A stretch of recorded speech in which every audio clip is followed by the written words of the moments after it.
Hoy que recordamos al apóstol y evangelista San Juan, evocamos en nuestra mente a ese apóstol que, separado de todos los demás, es el que está envuelto de un halo de inocencia. El apóstol virgen le llaman, el más tierno, el más jovencito, él siempre lampiño con su pelito largo y un rostro de ternura reclinado sobre el pecho del maestro.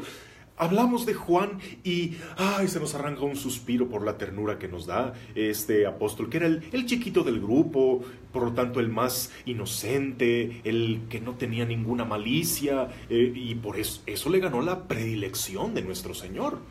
Bueno, es así como siempre lo pintamos, pero leyendo los evangelios, ahí tenemos otra imagen de Juan que tal vez no habíamos considerado. Juan realmente sería ese dulce, tierno e inocente apóstol que por ser el más buenecito era el más amado del Señor. Bueno, yo nada más te digo que a él y a su hermano Santiago en el barrio les apodaban los Boanerges, los hijos del trueno. ¿Y por qué sería?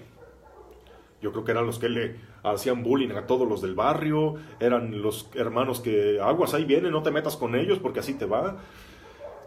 Esos apodos se ganan a pulso, y no es mera suposición, sino que se nos demuestran sus arrebatos de ira en otros pasajes, como cuando Jesús quiso pasar por territorio de samaritanos, envió a unos que le prepararan el camino, pero los samaritanos se opusieron a que pasara por ahí, y Santiago y Juan de inmediato reaccionaron violentamente como sabían hacerlo. Señor, ¿quieres que mandamos a hacer caer fuego del cielo para que los consuma? Y el Señor tiene que aplacarlos. Otra ocasión en la que les tuvo que bajar un poco la agresividad fue cuando supieron que había uno que estaba expulsando los demonios en el nombre de Jesús, pero no era de su grupo. Así que luego quería ir. ¿Quieres que vayamos a decirle que se aplaque? Calma, si no está en nuestra contra, pues está contra nosotros, hombre. El Señor tenía que aplacar un poco sus desplantes de ira, porque según nos lo esboza el Evangelio, estaba acostumbrado a ser agresivo y a conseguir las cosas por la violencia. Otro detalle que nos muestran los Evangelios sobre este tierno apóstol es que era un tanto ambicioso. Que no, él junto con su hermano se acercaron a pedirle al Señor un pequeño favor, que nos sentemos uno a tu derecha y el otro a tu izquierda en el reino. Y hasta de su madre se valieron para ir a rogarle al Señor. Y aquí, ¿qué pensamos? Que era hijo de papi y de mami, que tenían algo de mamitis y que querían valerse hasta de la inocencia de su madre para alcanzar lo que querían. Pues si tú te imaginas a un Juan muy jovencito y muy tierno, yo más bien me lo imagino grandote y malacariento, no solo en su aspecto físico, sino en su carácter. Pero bueno, otro detalle que no vamos a negar en los evangelios es que era el discípulo amado. Y ese título se lo da a él mismo en su evangelio. El discípulo que el Señor amaba. ¿Y por qué? Conocemos de Jesús su predilección por los pecadores.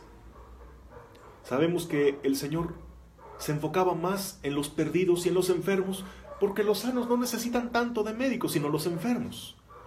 ¿Por qué el Señor le tenía a Juan esa especial predilección?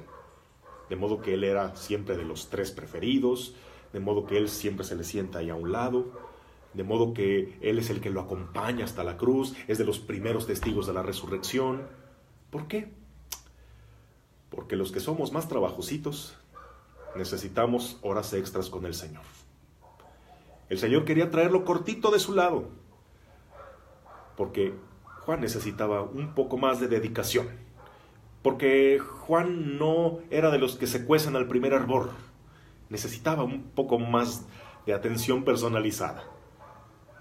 Y miren, Juan pudo presumir que era el discípulo que Jesús amaba, porque si algo supo es que el Señor lo amó, porque le tuvo una paciencia, porque le tenía un interés, porque era tanto su afán por ayudarlo a transformar ese corazón.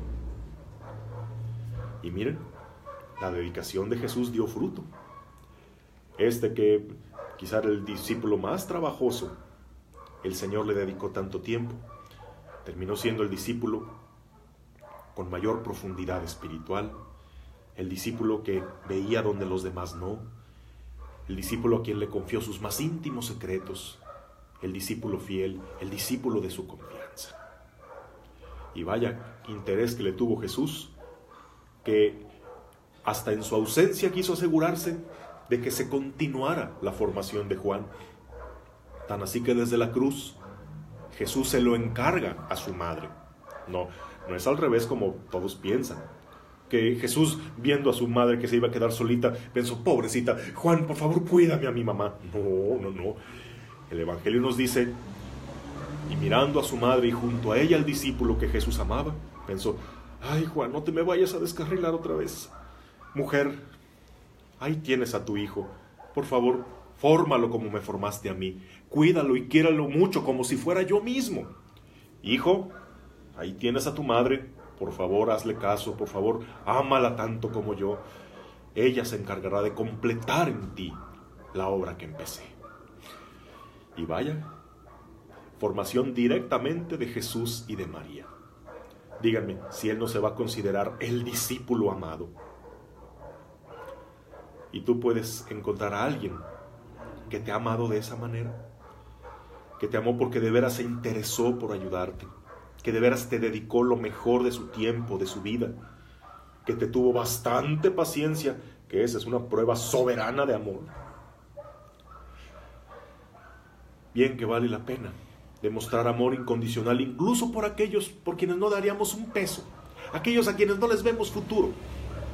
Por un muchacho prometedor, pues cualquiera invierte tiempo y recursos, pero por alguien que luego se ve que no va a valer la pena, en uno de esos se especializó el Señor. Y miren el legado tan grande que nos dejó en Juan, su discípulo. Si tú ves por ahí a alguien que anda medio mal porque necesita horas extras de amor y compañía, cree que detrás de todo ese carácter difícil, de todo ese corazón, muchas de las veces lastimado por el rechazo, hay un gran santo que saldrá cuando se le demuestre amor incondicional y cuando se crea y se apueste por él. Y si tú ves algunos que andan muy metidos en las cosas de Dios, que tal vez sean ministros de la Eucaristía o ministros de culto, que andamos en las cosas de Dios, pero que se ve que somos tremendos, bueno, ahora entiendes el por qué. ¿Por qué andamos tanto en las cosas de Dios? No es que andemos dándonos golpes de pecho y no. Es que necesitamos más atención del Señor. Si yo ando más en el templo, si yo ando más en los apostolados, si ando más en las cosas de Dios, es porque el Señor me agarró y me quiere traer cortito junto a Él, porque necesito más dedicación. No soy de los que salen a la primera. Conmigo el Señor tiene que ponerle un poco más de tiempo y de atención. Y conociendo la razón, tú también te sientes el discípulo amado. No presumas si tú eres el que más lo ama. Si algo podemos presumir es que a mí, desde mi forma de ser, aún con lo indigno que soy, a mí, cuánto me amó el Señor, cuánto le agradezco y cuánto quiero amarlo yo también. Que tengas un bendecido día en el nombre del Padre, del Hijo y del Espíritu Santo. Amén.